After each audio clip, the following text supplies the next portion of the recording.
Assalamualaikum warahmatullahi wabarakatuh.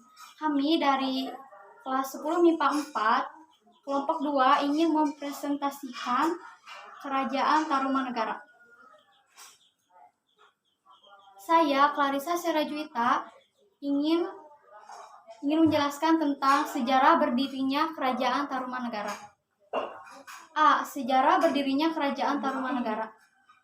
Kerajaan Tarumanegara atau Taruma adalah sebuah kerajaan yang pernah berkuasa di wilayah Pulau Jawa, bagian barat pada abad ke-4 hingga abad ke-7 Masehi, yang merupakan salah satu kerajaan ketua di Nusantara yang diketahui. Dalam catatan, Kerajaan Tarumanegara adalah kerajaan Hindu beraliran Wisnu. Kerajaan Tarumanegara didirikan oleh Raja Guru Jaya Singawarman pada tahun 358, yang kemudian digantikan oleh putranya Dharmayawarman 382 sampai 395. Jaya Singawarman dipusarakan di tepi Kali Gomati, sedangkan putranya di tepi Kali Candrabaga. Maharaja Purnawarman adalah raja kerajaan Tarumanegara yang ketiga, 395 sampai 434 Masehi. Ia membangun ibu kota kerajaan baru pada tahun 397 yang terletak lebih dekat ke pantai. Kota itu diberi nama Sundapura. Pertama kalinya nama Sunda digunakan pada tahun 417. Ia memerintahkan penggalian sungai Gomati dan Candrabaga sepanjang 6.112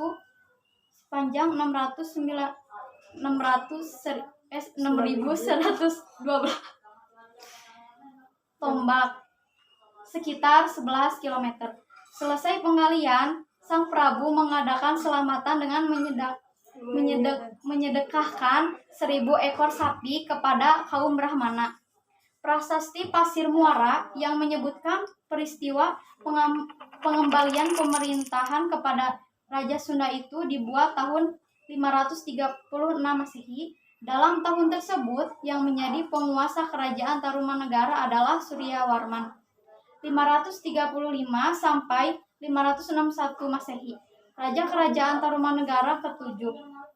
Dalam masa pemerintahan Candrawarman 515 sampai 535 Masehi, ayah Suryawarman, banyak penguasa daerah yang menerima kembali kekuasaan pemerintahan atas daerahnya sebagai hadiah atas kesetiaannya terhadap Kerajaan Tarumanegara. Saya Ayu Nurholis akan melanjutkan tentang sejarah berdirinya Kerajaan Tarumanegara. Ditinjau dari segi ini, maka Suryawarman melakukan hal yang sama sebagai lanjutan politik ayahnya. Kehadiran prasasti Purnawarman di Pasir Muara yang memberitakan Raja Sunda dalam tahun 536 Masehi merupakan gejala bahwa ibu kota Sundapura telah berubah status menjadi sebuah kerajaan daerah. Hal ini berarti pusat pemerintahan Kerajaan Tarumanegara telah bergeser ke tempat lain. Contohnya, serupa dapat dilihat dari kedudukan Rajaputra atau Salakanagara Kota Perak yang disebut Argire oleh Ptolemeus dalam tahun 150 Masehi. Kota ini sampai tahun 362 menjadi pusat pemerintahan raja-raja Dewa Warman dari Dewa Warman. Nah, iya macamnya 1 sampai 1 sampai 9. Menjadi pusat pemerintahan raja-raja Dewa Warman dari Dewa Warman 1 sampai 9. Ketika pusat pemerintahan beralih dari Rajaputra ke Tarumanegara, maka Salakanagara berubah status menjadi kerajaan daerah. Jaya Singawarman, pendiri Kerajaan Tarumanegara, adalah menantu Raja Dewa Warman 9. Ia sendiri seorang 8.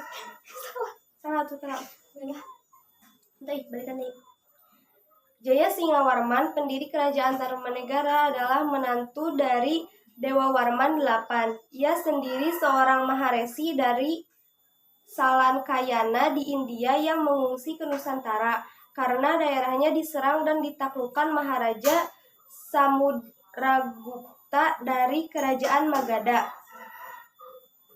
Suryawarman tidak hanya melanjutkan kebijakan politik ayahnya yang memberikan kepercayaan lebih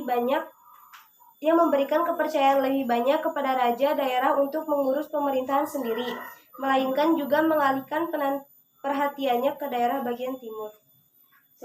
Saya Alfian Hasipa akan melanjutkan berdirinya Tarumanegara. Dalam tahun 526 Masehi, Manikmaya menantu Suryawarman mendirikan kerajaan baru di Kendan, daerah Nagreg antara Bandung dan Limbangan Garut. Saudara tokoh Manikmaya ini tinggal bersama kakeknya di ibu kota Tarumanegara dan kemudian menjadi panglima angkatan perang kerajaan Tarumanegara. Perkembangan daerah timur menjadi lebih berkembang ketika cicit Manikmaya mendirikan kerajaan Galuh dalam tahun 612 Masehi. Raja-raja kerajaan Tarumanegara adalah Jayasinghawarman 358 sampai 382, Dharmawarman 382 sampai 395, Purnawarman 395 sampai 434, Wisnuwarman 434 sampai 455, Indrawarman 455 sampai 515, Chandrawarman 515 sampai 535, Suryawarman 535 sampai 561, Kertawarman 561 sampai 628, Sudhawarman 628 sampai 639, Hariwangsa Warman 639 sampai 640, Nagajayawarman 650 sampai 666, Linggawarman 666 sampai 669. B. Kehidupan politik kerajaan Tarumanegara. Raja Purnawarman adalah raja besar yang telah berhasil meningkatkan kehidupan rakyatnya. Hal ini dibuktikan dari prasasti Tugu yang menyatakan Raja Purnawarman telah memerintahkan untuk meninggali sebuah kali. Penggalian sebuah kali ini sangat besar, artinya karena pembuatan kali ini merupakan pembuatan saluran irigasi untuk memperlancar pengairan sawah-sawah pertanian rakyat. C. Kehidupan sosial kerajaan Tarumanegara. Kehidupan sosial kerajaan Tarumanegara sudah teratur rapi. Hal ini terlihat dari upaya Raja Purnawarman yang telah berusaha untuk meningkatkan kesejahteraan kehidupan rakyatnya. Raja Purnawarman juga sangat memperhatikan kedudukan kaum Brahmana yang dianggap penting dalam melaksanakan setiap upacara korban yang dilaksanakan di kerajaan sebagai tanda penghormatan kepada para dewa. Bagi para pelayan untuk menuju ke daerah yang lain. Masa kejayaan kerajaan Tarumanegara diceritakan dalam sebuah prasasti Ciarutan bahwa pada masa kejayaan Tarumanegara, kerajaan Tarumanegara dipimpin oleh raja ketiga Tarumanegara, yaitu Purnawarman. Luas kerajaan Tarumanegara pada saat itu hampir setara dengan luasnya Jawa Barat. Pada masa kejayaan ini, Tarumanegara mengalami perkembangan yang sangat pesat. Selain dengan memperluas wilayah kerajaan dengan melakukan ekspansi ke kerajaan-kerajaan kecil di sekitarnya, Raja Purnawarman juga melakukan infrastruktur yang mendukung perekonomian kerajaan. Salah satunya adalah Sungai Gongasi dan Chandrabaga. Kedua sungai ini, selain untuk mencegah terjadinya banjir pada musim hujan, juga sebagai pengairan lahan pertanian sawah yang dulu menjadi pergerak kehidupan ekonomi masyarakat di kerajaan Tarumanegara. Masa kepemimpinan Raja Purnawarman dianggap sebagai masa kejayaan kerajaan Tarumanegara. Selain itu juga karena kemampuan kerajaan yang mampu berkurban 1.000 ekor sapi saat pembangunan dua sungai tersebut.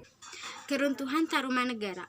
Runtuhnya kerajaan Tarumanegara tidak diketahui secara lengkap karena prasasti yang ditemukan hanya hanya menyampaikan berita saat pemerintahan Raja Purnawarman, sisanya belum dapat ditafsirkan secara lengkap. Tarumanegara sendiri hanya mengalami masa pemerintahan 12 orang raja.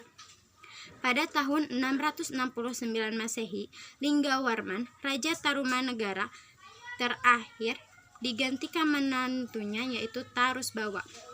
Linggawarman sendiri mempunyai 2 orang putri, yang sulung bernama Manasih menjadi istri Tarusbawa dari Sunda dan yang kedua bernama Sobakancana menjadi istri Dapuntahyang Srijayansa, pendiri kerajaan Sriwijaya. Secara otomatis tahta kekuasaan Tarumanegara jatuh kepada menantunya dari putri sulungnya yaitu Tarusbawa. Kekuasaan Tarumanegara berakhir dengan beralihnya tahta kepada Tarusbawa karena Tarusbawa pribadi lebih menginginkan untuk kembali ke kerajaannya sendiri yaitu Sunda yang sebelumnya berada dalam kekuasaan Tarumanegara. Atas pengalihan kekuasaan ke Sunda ini, hanya Galuh yang tidak sepakat dan memutuskan untuk berpisah dari Sunda yang mewarisi wilayah Tarumanegara. Mohon maaf bila ada kata-kata yang salah. Terima kasih. Wassalamualaikum warahmatullahi wabarakatuh.